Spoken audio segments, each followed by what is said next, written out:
नमस्कार, स्वागत है आपका एबीपी गंगा में। मैं हूं आपके साथ प्राची पाराशर। उत्तराखंड प्राइम की शुरुआत करेंगे कैबिनेट मंत्री गणेश जोशी के बड़े बयान से। उन्होंने कहा है कि हमें नहीं पता था कि कोरोना लौट कर आएगा, हम भी मस्त हो गए थे। हरक सिंह और उमेश शर्मा भी अपनी ही सरकार पर सवाल उठा चुके हैं और अब कैबिनेट मंत्री गणेश जोशी ये कह रहे हैं कि हमें अंदाजा ही नहीं था कि कोरोना लौट कर आएगा और हम सभी मस्त हो गए थे। जिस तरीके से लापरवाही बरती गई उसी का खामियाजा है कि अब कोरोना एक बार फिर से लौट कर आ चुका है और इस बार जो लौटा है तो भयावह रूप लेकर लौटा है, कई जिंदगियों को लील चुका है। क्या कुछ कहा है कैबिनेट मंत्री गणेश जोशी ने, आइए आपको सुनाते हैं। देखिए, हमें किसी को ये नहीं मालूम था कि कोरोना दोबारा आएगा, हम भी मस्त हो गए थे। सब लोगों किसी को उम्मीद थी, आपको उम्मीद थी क्या? आपको उम्मीद नहीं थी कोरोना दोबारा आएगा? हम तो सोचते कोरोना खत्म हो गया, कहानी खत्म। लेकिन यही कारण है कि लापरवाही हुई और उसी की वजह से एकदम सरकार आते ही हम पर एकदम एक बोझ सा पड़ गया। लेकिन आज सरकार के सारे मंत्री को हर जिले का प्रभारी बनाया गया। मुझे सबसे संवेदनशील जिला जहाँ पर सबसे ज़्यादा लोड है, देश की राजधानी का प्रभारी बनाया। और जिस दिन से मुझे प्रभारी बनाया, एक दिन भी चैन से नहीं बैठा हूँ। मैं लगातार दिन रात काम कर रहा हूँ। सुबह 5:30-6 बजे फ़ोन आना शुरू आते हैं, रात को 12 साढ़े 12 बजे तक, कभी तो 2-2 3-3 बजे लोगों को फ़ोन आते हैं। और जितनी हमसे कोशिश होती है लोगों को राहत देने की, हम कोशिश कर रहे हैं। मसूरी के अंदर अभी हमने 25 बेड का ICU हमने बना दिया है और आज 15 बेड मैंने और भेज दिए हैं मसूरी के अंदर और 15 कंसल्टेंट भेज रहा हूँ वहाँ पर। 15 बेड 40 बेड का वहाँ बनाने जा रहे हैं। और हमारे साथ जुड़ गए हैं कांग्रेस उपाध्यक्ष सूर्यकांत धस्माना। स्वागत है आपका सूर्यकांत जी एबीपी गंगा पर। देखिए, खुद कैबिनेट मंत्री गणेश जोशी मान रहे हैं कि हमसे लापरवाही हुई, यही वजह है कि कोरोना भयावह रूप अख्तियार कर चुका है। क्या प्रतिक्रिया आपकी? प्राची, देखिए, ये पहले कैबिनेट मंत्री नहीं है। आपके ही चैनल पे राज्य के senior cabinet minister Harak Singh Rawat इस बात को स्वीकार कर चुके हैं कि कोविड-1 और कोविड-2 के बीच में जो टाइम मिला था उसका सदुपयोग नहीं किया गया, वो समय गंवाया गया। और ये कहना कि किसी को पता था, हम तो मस्त हो गए थे। अरे भाई, सारे जितने, अगर आप मेडिकल जर्नल्स पढ़ते, अगर आप मेडिकल एक्सपर्ट्स की राय पढ़ते, अगर आप तमाम एडिटोरियल्स जो इसके बारे में, कोविड के बारे में आ रहे थे और पूरी दुनिया में जो रिसर्च हुई उसके बारे में आप लोग पढ़ते, तब तो आपको पता लगता। आप तो राम मंदिर पढ़ रहे थे, आप तो चंदा इकट्ठा करने में लगे हुए थे, आप तो हिंदू मुस्लिम में लगे हुए थे। आपकी तो चिंता वेस्ट बंगाल थी, आपकी चिंता ये थोड़ी थी कि कोविड की सेकेंड स्ट्रेन आएगी। कौन ऐसा है? देखिए, पहली लहर जब आई थी तो आपको याद होगा 1 महीने बाद ही इसमें तमाम लोगों की राय आने लगी थी। जितने मेडिकल एक्सपर्ट्स थे, जितने मेडिकल साइंसेज के लोग थे, उन्होंने कहना शुरू कर दिया था कि दोबारा स्ट्रेन आएगा, सेकेंड वेव आएगी। इस बात को लगातार कहा जा रहा था। और अगर एक राज्य का सरकार का मंत्री ये बात कहे कि हमको तो मालूम नहीं था, किसको मालूम था? आपको मालूम था क्या? ऐसी बात अगर कहेगा तो मैं समझता हूँ इससे ज्यादा दुर्भाग्यपूर्ण स्थिति नहीं हो सकती। लेकिन ये बात सच है कि उन्होंने सच को स्वीकार किया, इसके लिए मैं उनको बधाई देता हूं। राज्य की सरकार ने कोई तैयारी नहीं करी, उसी का परिणाम है। देखिए, एक बड़ी छोटी सी बात आपको मैं बताना चाहता हूं कि जितने 13 जिले उत्तराखंड के हैं उनमें से देहरादून और हल्द्वानी के अलावा कहीं टेस्टिंग लैब्स ही नहीं है। टेस्टिंग लैब्स बनाने में 3 महीने लगते हैं। ICMR जो है वो 3 महीने में आपको NOC दे देता है अगर आप टेस्टिंग लैब ठीक बनावे। हमने शुरू से कहा था कि 13 के 13 जिलों में टेस्टिंग लैब होनी चाहिए और आज उसका कारण है कि पूरे राज्य के पर्वतीय क्षेत्रों में 5-5 घंटे जहां पैदल जाने में लग जाते हैं, वहां पर अब ये बुखार फैल गया है, ये कोविड फैल गया है और वहां पर टेस्टिंग का कोई इंतजाम नहीं है। अब आंकड़े देहरादून में आप बढ़ा करके या घटा करके बताते रहिए, उसका कुछ होने वाला नहीं है। देखिए सूर्यकांत धस्माना जी, लापरवाही हम सबसे हुई है और यही वजह है कि ये जो कोरोना है वो भयावह रूप अख्तियार कर चुका है। शुक्रिया आपका हमारे साथ जुड़ने के लिए और बातचीत करने के लिए। उधर बागेश्वर में भी आज से 18 साल के 44 साल तक के लोगों को कोरोना वैक्सीन लगाने की प्रक्रिया शुरू हो गई है, जिसे लेकर युवाओं में भी जबरदस्त उत्साह देखने को मिल रहा है और लोग सुबह से ही कतार में लगकर कोरोना की वैक्सीन लगवा रहे थे। बागेश्वर में कोरोना वैक्सीनेशन के लिए 2 सेंटर बनाए गए हैं, जिनमें जिला मुख्यालय में ब्लॉक सभागार और बिलौना बस अड्डे पर बनाया गया कोविड वैक्सीनेशन सेंटर शामिल है, जबकि कपकोट और गरुड़ विकासखंड में एक सेंटर की व्यवस्था की गई है। जिले में रोजाना 1000 लोगों के टीकाकरण का लक्ष्य रखा गया है।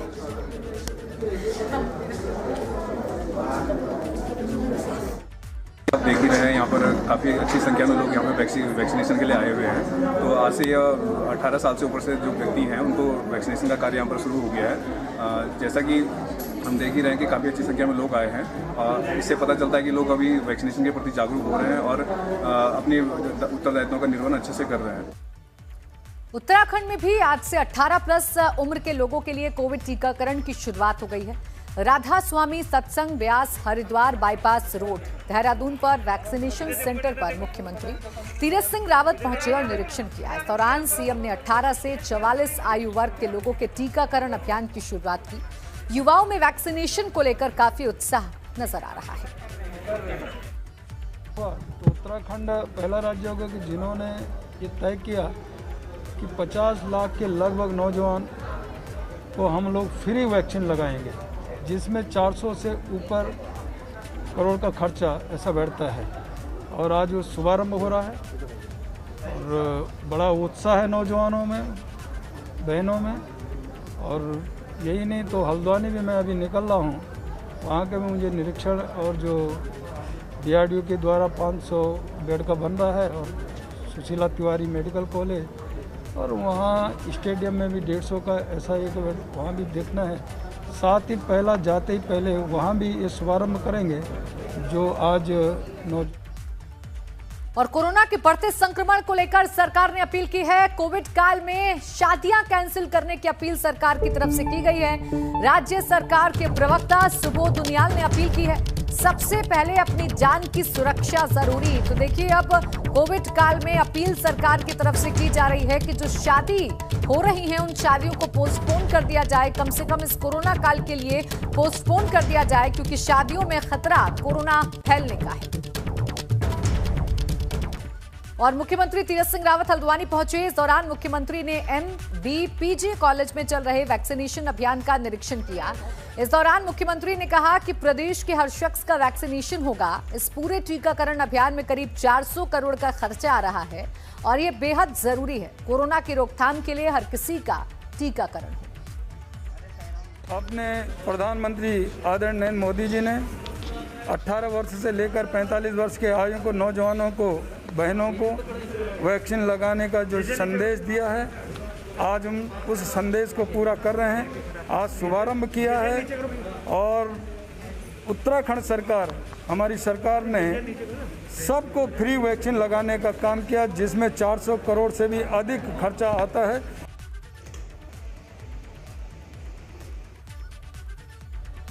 और मुख्यमंत्री तीरथ सिंह रावत कोरोना संक्रमण से निपटने के लिए की गई व्यवस्थाओं का जायजा लेने के लिए हल्द्वानी के बाद अल्मोड़ा दौरे पर भी पहुंचे।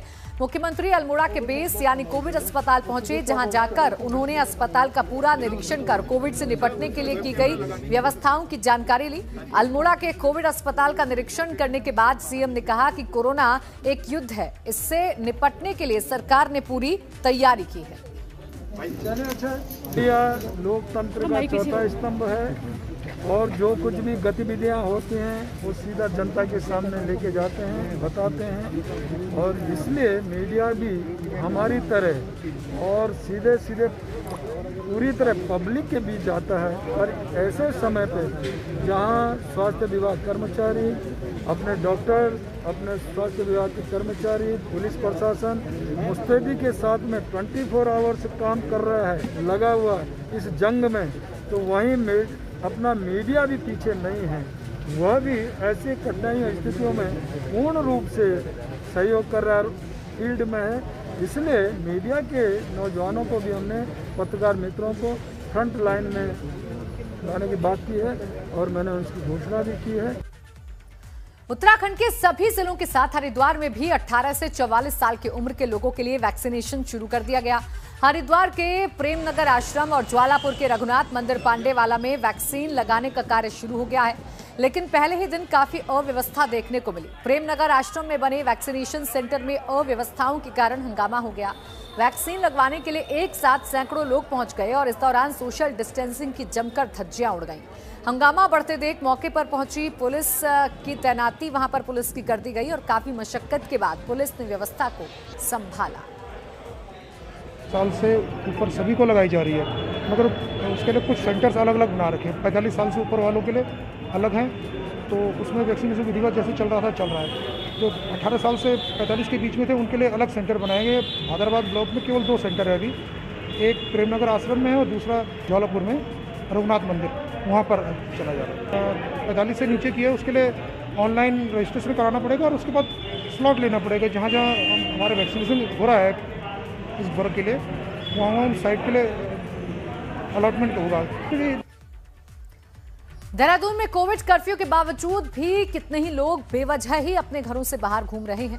देहरादून में पुलिस ने एक कार सवार महिला को रोक लिया। पुलिस ने जब उससे बाहर घूमने का कारण पूछा तो वो पुलिस पर रौब झाड़ने लगी। करीब 1.5 घंटे तक महिला और पुलिस के बीच तू मैं होती रही। रोड पर लंबा जाम लग गया। आखिरकार पुलिस ने महिला की गाड़ी को सीज कर दिया। साथ ही डिजास्टर मैनेजमेंट एक्ट के तहत महिला के खिलाफ कार्रवाई भी की। बाद में महिला ने अपनी गलती भी मान ली। महिला कहने लगी कि उसे जानकारी नहीं थी कि 12 बजे के बाद सिर्फ जरूरी सेवाओं से जुड़े लोगों को ही घरों से बाहर निकलने की इजाजत है।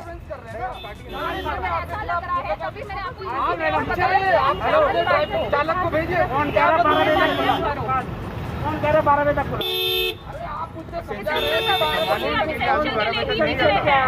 एसेंशियल बहुत सारी चीजें, गाड़ी मेरी खराब हो गई थी, मुझे गाड़ी सही करवाना था। गैराज तो कहीं खुले नहीं है मैडम। किसने बोला नहीं खुला है?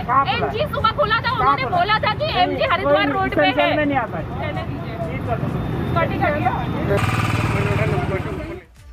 दौरान एक गाड़ी आई एमजे हेक्टर, उसमें 3 लोग बैठे थे। उन्हें पूछा गया कि आप कहाँ से आ रहे हो, तो इन्होंने कोई संतोषजनक जवाब नहीं दिया और हमें कहने लगे कि आपको नहीं पता कि लॉकडाउन 12 बजे के बाद होता है, आप हमें 12 बजे से पहले रोक नहीं सकते। तो मैंने काफ़ी समझाया कि लॉकडाउन तो ऑल ओवर टाइम है, लेकिन एसेंशियल सर्विस है, आपकी कोई इमरजेंसी है तो आप हमें बताइए। बजाय इसके वो हम पे चिल्लाने लगी कि आप हमारा चालान काट दीजिए, 12 बजने में 10 मिनट बचे हुए हैं और वैसे उसके बाद आप 12 बजे के बाद कर्फ्यू की कार्रवाई दिखाओगे। तो इस तरीके से एक अग्रेसिव होकर के तीनों के तीनों लोग और बहुत ज़्यादा वहाँ पे हंगामा करने लगे कि आप हमारा गलत चालान काट रहे हो। हमें महिला कांस्टेबल को मौके पे बुलाना पड़ा, उनकी गाड़ी सीज कर दी गई क्योंकि वो अनावश्यक घूम रहे थे। राज्यसभा सांसद अनिल बलूनी ने एक और अच्छी पहल की है। बलूनी के प्रयासों से लंदन से 200 ऑक्सीमीटर मिले हैं। अनिल बलूनी ने कहा कि ब्रिटेन में रहने वाले प्रवासी उत्तराखंडी बंधुओं की संस्था उत्तराखंड वेलफेयर एसोसिएशन भारतीय दूतावास के माध्यम से भेजे गए 200 ऑक्सीमीटर की पहली खेप प्राप्त हो चुकी है, जिसे मैंने मुख्यमंत्री के प्रतिनिधि उनके विशेष कार्य अधिकारी को सौंप दिया है। ये सभी ऑक्सीमीटर जिलाधिकारी नैनीताल को भेजे जाएंगे, जिन्हें वो जरूरत के हिसाब से वितरित करेंगे। देखिए, उत्तराखंड से राज्यसभा सांसद अनिल बलूनी की अच्छी पहल से काफी मदद लोगों को मिल रही है। ऑक्सीमीटर, ऑक्सीजन सिलेंडर या फिर ऑक्सीजन कंस्ट्रक्टर्स कोविड के समय में एक तरफ जहां राज्य में कोरोना ने अपना भयंकर रूप धारण कर लिया है, जिसके चलते तमाम व्यवस्थाएं जो हैं वो धराशायी होती नजर आ रही हैं, तो ऐसे में अनिल बलूनी का प्रयास काफी सराहनीय माना जा रहा है। कैबिनेट मंत्री गणेश जोशी ने भी अनिल बलूनी के सराहनीय प्रयास की तारीफ की है।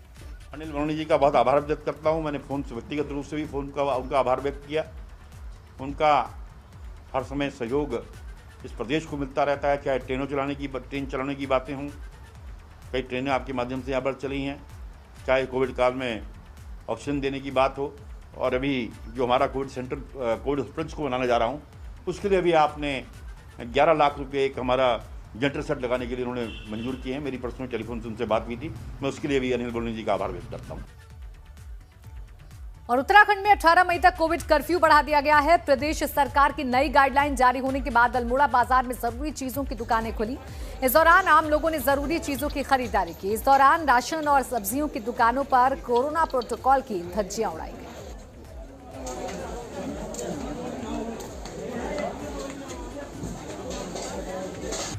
ब्रेक के बाद स्वागत है आपका। कोरोना काल में जरूरतमंद लोगों की मदद के लिए देहरादून के एक शख्स दिन रात मेहनत कर रहे हैं। दरअसल मरीजों को ऑक्सीजन सिलेंडर की जरूरत पड़ने पर फ्लोमीटर की खपत भी बढ़ गई है। ऐसे में कई आइसोलेट हुए लोग अस्पताल में बेड ना मिलने की दशा में घरों पर ही ऑक्सीजन सिलेंडर से इलाज करा रहे हैं। फ्लो मीटर की बढ़ती मांग को देखते हुए हाथी बड़कला रोड पर कारपेंटर की दुकान चलाने वाले सुरेंद्र सिंह फ्लो मीटर का विकल्प बनाकर कोरोना मरीजों की सेवा में जुटे हैं। सुरेंद्र सिंह अपने सहयोगियों के साथ मिलकर देसी तकनीक पर आधारित ऑक्सीजन सिलेंडर में लगने वाला फ्लो मीटर बनाकर जरूरतमंद लोगों को निःशुल्क उपलब्ध करवा रहे हैं। उत्तराखंड में लगातार कोरोना बेकाबू है और हर दिन लगातार मामले अधिक से अधिक आ रहे हैं। ऐसे में हर कोई ये कोशिश कर रहा है कि किस तरीके से ज़रूरतमंदों की मदद की जा सके। एक ऐसे ही मिसाल, एक ऐसा ही उदाहरण मैं आपको दिखाने जा रहा हूँ। मैं इस वक्त एक दुकान पर हूँ जहाँ पर आप देखेंगे कि यहाँ जितने भी लोग आपको दिखाई दे रहे हैं ये सभी लोग फ्लो मीटर बना रहे हैं। ये फ्लो मीटर काम आता है जब ऑक्सीजन सिलेंडर से किस तरीके से ऑक्सीजन की दी जानी है मरीज को, उसके लिए काम आता है। और बाज़ारों में अगर आप देखेंगे तो फ्लो मीटर की काफ़ी दिक्कतें हैं। ये तो एक्चुअल हमने पहले तो हमारा ये काम, ये मेरा मिशन ये नहीं था। मेरे मन में तो विचार आया था कि हम ऑक्सीजन सिलेंडर देंगे लोगों को। तो मैं गुरुद्वारे से जुड़ा हूँ, दिल्ला बाज़ार से। तो उन्होंने हमें कहा कि तुम हमें फ़ंड दे रहे थे कि कितने सिलेंडर ले लो और ऑक्सीजन की सप्लाई करो फ्री में। तो हम गए बाज़ार में, ऑक्सीजन सिलेंडर नहीं मिले। फिर हमने ऑक्सीमीटर ढूंढा। हमने कहा चलो इसकी सेवा नहीं, ऑक्सीमीटर की सेवा करते हैं। फिर ऑक्सीमीटर ढूंढने लगे तो ऑक्सीमीटर भी नहीं मिला। फिर ऑक्सीमीटर के लिए मैंने दिल्ली फ़ोन किया। डॉक्टर किसान है, उनका बहुत बड़ा हॉस्पिटल है। हमने कहा सर 5 ऑक्सीमीटर हमको दे दीजिए, हमने यहाँ सेवा करनी है। हमने कहा शाम को मिल जाएंगे। फिर वो शाम को फ़ोन किया कि दिल्ली में भी ऑक्सीमीटर ख़त्म हो गए हैं, यहाँ नहीं मिलेंगे। पर मैं तेरे को टिप देता हूँ जुगाड़ की। कालसी ब्लॉक के दातुनु गांव में स्वास्थ्य विभाग की टीम की तरफ से जांच न कराने को लेकर गांव के जनप्रतिनिधियों ने नाराजगी जताई है। ग्रामीणों की शिकायत के बाद दातुनु गांव ने राजस्व विभाग की टीम पहुंची, जिसने गांव वालों को जांच कराने का आश्वासन दिया है। कल स्वास्थ्य विभाग की टीम गांव में जांच करेगी। दरअसल कुछ दिन पहले गांव के लोगों को बुखार, खांसी, जुकाम की शिकायत मिली थी। 13 लोगों ने जांच कराई तो 5 लोग कोरोना पॉजिटिव निकल गए, जिसके बाद किसी ने दातुनु गांव में ये अफवाह फैला दी कि गांव के लोग कोरोना के डर से अपनी जांच नहीं कर रहे हैं। डीएम उधम सिंह नगर रंजना राजगुरु खटीमा दौरे पर पहुंची। डीएम ने इस दौरान जहां खटीमा से लगी 17 मील बॉर्डर का दौरा कर वहां की व्यवस्थाओं का निरीक्षण किया। साथ ही बॉर्डर पर तैनात कर्मचारियों को आवश्यक दिशा निर्देश भी दिए। इसके साथ ही जिलाधिकारी रंजना राजगुरु ने नागरिक चिकित्सालय का क्षेत्रीय विधायक पुष्कर धामी के साथ निरीक्षण किया। वहीं चिकित्सकों से अस्पताल में चल रहे कोविड वार्ड, चिकित्सा व्यवस्थाओं और इलाज में आ रही परेशानियों के बारे में जानकारी जुटाई। 14 मई को ईद है, जिसे लेकर मसूरी में तैयारियां चल रही हैं। कोरोना महामारी को देखते हुए प्रशासन की तरफ से आम लोगों से अपील है कि वो अपने घरों में रहकर ही ईद मनाएं। 18 मई तक प्रदेश भर में कोविड कर्फ्यू लगा है। ऐसे में कर्फ्यू का सख्ती से पालन करवाया जा रहा है।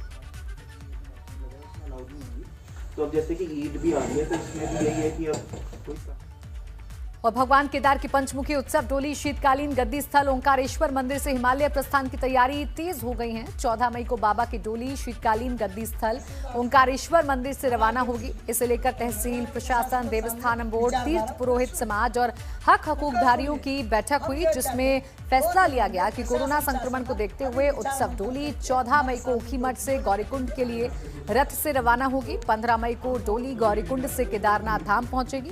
डोली यात्रा में पौराणिक परंपराओं का विशेष ध्यान रखा जाएगा और डोली के साथ चलने वालों को शासन की गाइडलाइन का सख्ती से पालन कराना होगा।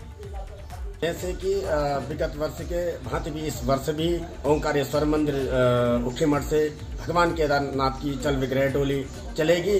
लेकिन पिछले साल डायरेक्ट गाड़ी से गौरीकुंड भगवान को पहुंचाया गया था, लेकिन इस साल थोड़ा परिवर्तन कर दिया गया है। जहां जहां भगवान है, जहां जहां परंपरा अनुसार भगवान की पूजा की जाती है और भगवानों से भेंट करके केदार बाबा की डोली आगे बढ़ती है। जैसे कि ओंकारेश्वर मंदिर के नीचे थोड़ा सा पीपल के पेड़ के वहाँ पे पूजा होगी। उसके बाद काशी विश्वनाथ गुप्त काशी में पूजा होगी। उसके बाद फाटा में पूजा होगी। उसके बाद रात्रि प्रवास के लिए भगवान केदारनाथ की जल विग्रह डोली गौरीकुंड पहुँचेगी। और उत्तराखंड में मौसम एक बार फिर से बदलने जा रहा है। 11 और 12 मार्च को मौसम बदला रहेगा। इस दौरान प्रदेश के ऊंचाई वाले इलाकों में ओलावृष्टि की संभावना है, जबकि मैदानी इलाकों में बारिश हो सकती है। चमोली, उत्तरकाशी, रुद्रप्रयाग, पिथौरागढ़ और नैनीताल जिले में बारिश और ओलावृष्टि की संभावना है।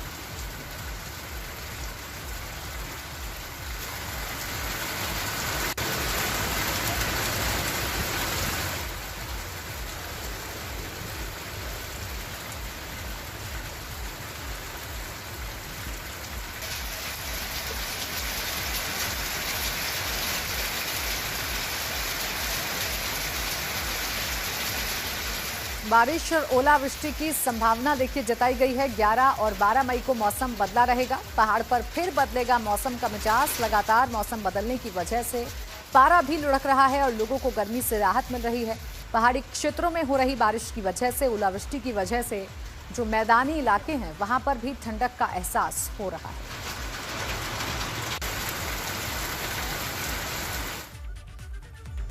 और इसी के साथ उत्तराखंड प्राइम में बस इतना ही। आगे देखिए सुनो यूपी।